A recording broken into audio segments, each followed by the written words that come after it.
പശ്ചിമേഷ്യ വീണ്ടും ഒരു യുദ്ധത്തിന്റെ നിഴലിൽ നിൽക്കുന്ന സാഹചര്യത്തിൽ ലോകരാജ്യങ്ങളെല്ലാം ഇപ്പോൾ അതീവ ആശങ്കയോടെ ഉറ്റുനോക്കുന്നത് ഇറാൻ തലസ്ഥാനമായ ടെഹ്റാനിലേക്കാണ്. വൻശക്തികളായ അമേരിക്കയും ഇറാനും തമ്മിലുള്ള സൈനിക നീക്കങ്ങളും പ്രത്യാക്രമണങ്ങളും പശ്ചിമേഷ്യയെ കലുഷിതമാക്കുമ്പോൾ അവിടെ അത്യന്തം നിർണായകമായ ഒരു നീക്കവുമായി രംഗപ്രവേശം ചെയ്തിരിക്കുകയാണ് റഷ്യൻ പ്രസിഡന്റ് വ്ളാഡിമിർ പുടിൻ. റഷ്യയുടെ പക്കലുള്ള ഏറ്റവും വിനാശകാരിയും തന്ത്രപ്രധാനവുമായ ലോകാവസാന വിമാനം അഥവാ ഡൂംസ്ഡേ പ്ലെയിൻ എന്ന് വിളിക്കപ്പെടുന്ന Tupolev Tu-214 PU കമാൻഡ് വിമാനം ഇപ്പോൾ ഇറാൻ തലസ്ഥാനമായ ടെഹ്റാനിൽ ലാൻഡ് ചെയ്തിരിക്കുന്നു. കേവലം ഒരു നയതന്ത്ര സന്ദർശനത്തിനപ്പുറം ആഗോള രാഷ്ട്രീയ സമവാക്യങ്ങളെ പാടെ മാറ്റിമറിക്കാൻ പോകുന്ന ഒന്നാണ് റഷ്യയുടെ ഈ അപ്രതീക്ഷിത സൈനിക നീക്കം. എന്താണ് ഈ വിമാനത്തിന്റെ പ്രത്യേകത? എന്തുകൊണ്ട് ഈ നിർണായക സമയത്ത് റഷ്യ ഇത് ഇറാനിലേക്ക് അയച്ചു എന്ന് നോക്കാം. മോസ്കോയിൽ നിന്ന് നേരിട്ട് പറന്നുയർന്ന ഈ വിമാനം ടെഹ്റാൻ അന്താരാഷ്ട്ര വിമാനത്താവളത്തിൽ ലാൻഡ് ചെയ്യുമ്പോൾ ആഗോള രഹസ്യാന്വേഷണ ഏജൻസികളെല്ലാം ഞെട്ടലിലായിരുന്നു. RA64530 എന്ന രജിസ്ട്രേഷൻ നമ്പറുള്ള ഈ വിമാനം സാധാരണക്കാരായ VIP-കൾക്ക് സഞ്ചരിക്കാനുള്ള ഒന്നല്ല. ഇതൊരു പറക്കും കമാൻഡ് പോസ്റ്റാണ്. ഒരു രാജ്യത്ത് യുദ്ധമുണ്ടായാൽ അല്ലെങ്കിൽ ഭൂമിയിലുള്ള എല്ലാ സൈനിക കമാൻഡ് ഓഫീസുകളും തകർക്കപ്പെട്ടാൽ പോലും ആകാശത്തിലിരുന്നു തന്നെ യുദ്ധം നിയന്ത്രിക്കാൻ ശേഷിയുള്ള അത്യാധുനിക സംവിധാനമാണ് ഈ വിമാനത്തിലുള്ളത്. അതുകൊണ്ട് തന്നെയാണ് പ്രതിരോധ വിദഗ്ധർ ഇതിനെ ചില്ലറക്കാരനല്ല ഈ Tupolev എന്ന് വിശേഷിപ്പിക്കുന്നത്. എന്തുകൊണ്ടാണ് ഈ വിമാനം ഇത്രമേൽ ഭയപ്പെടുത്തുന്ന ഒന്നായി മാറിയത്? Tupolev Tu-214 PUവിന്റെ ചില സാങ്കേതിക വശങ്ങളെക്കുറിച്ച് നോക്കാം.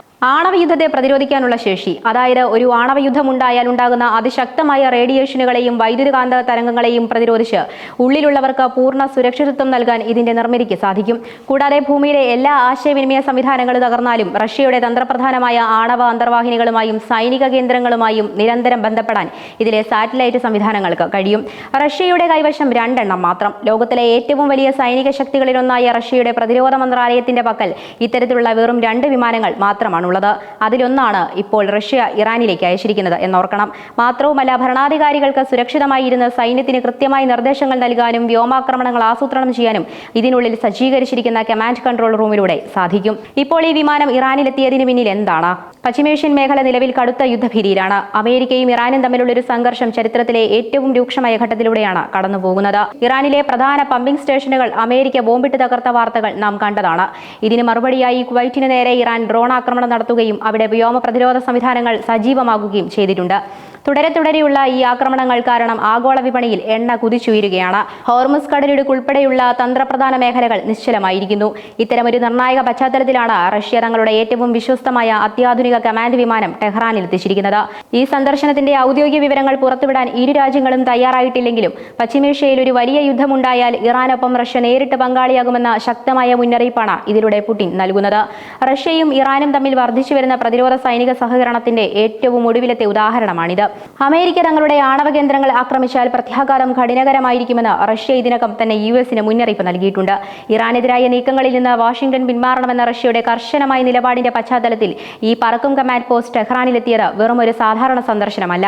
ഇത് ഉന്നതതല സൈനിക ചർച്ചകൾക്കോ അതല്ലെങ്കിൽ ഇറാന്റെ വ്യോമ പ്രതിരോധത്തെ റഷ്യൻ സാങ്കേതിക വിദ്യയുമായി കോർത്തിണക്കാനോ ഉള്ള നീക്കത്തിന്റെ ഭാഗമാണെന്നാണ് അന്താരാഷ്ട്ര നിരീക്ഷകർ വിലയിരുത്തുന്നത്.